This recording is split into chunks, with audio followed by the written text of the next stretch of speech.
युद्ध किसी व्यक्ति से नहीं गणेश, मानसिकता से होता।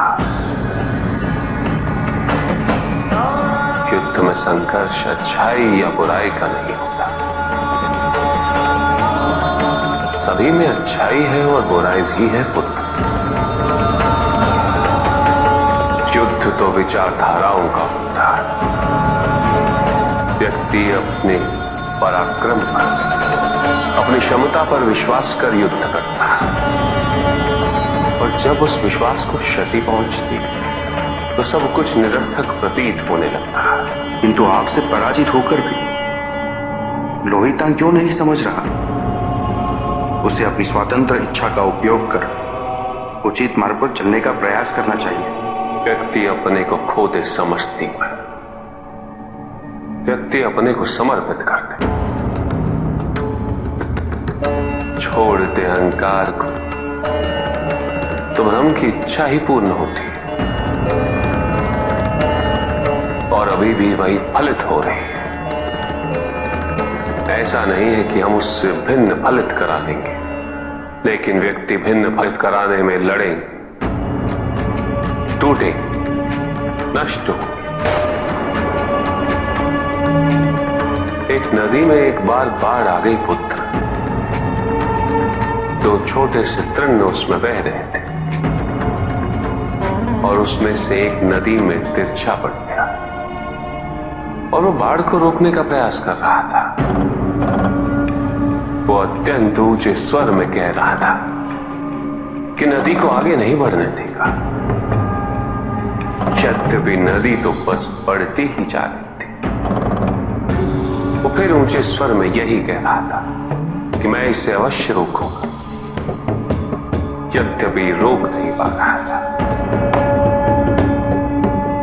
नदी को तो उसके संघर्ष का कुछ भी पता नहीं चल रहा था, किंतु नदी को उसके होने या ना होने से क्या अंतर।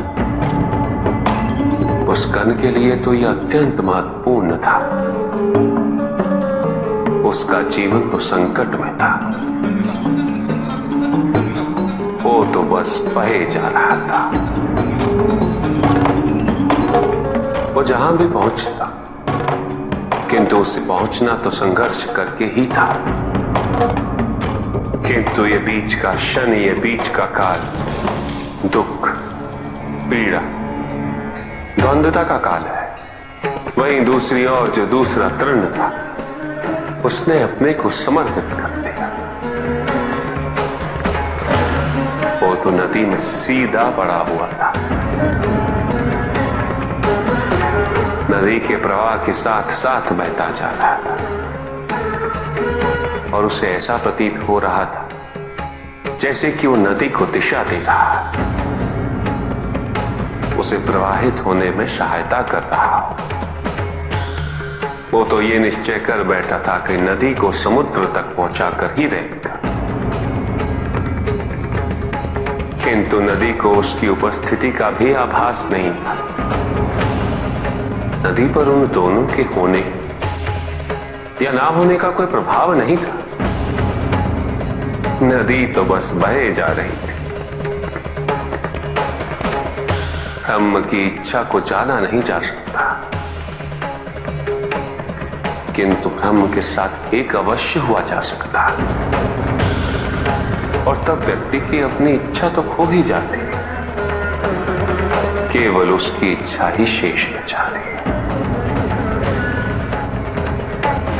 लोहितांग को अपनी आगे की यात्रा पूरी करने हेतु अत्यंत महत्वपूर्ण निर्णय अवश्य लेने होंगे। केवल उसके अहंकार को, अभी तो उसके आत्मसम्मान को भी क्षति पहुंची। जहां से इस युद्ध का अंत हुआ है, वहीं से लोहितांग के अंतर युद्ध का आरंभ हुआ है, और जो भीतर पराजित होता, उसे हर दिशा में केवल पराजय ही दिखती।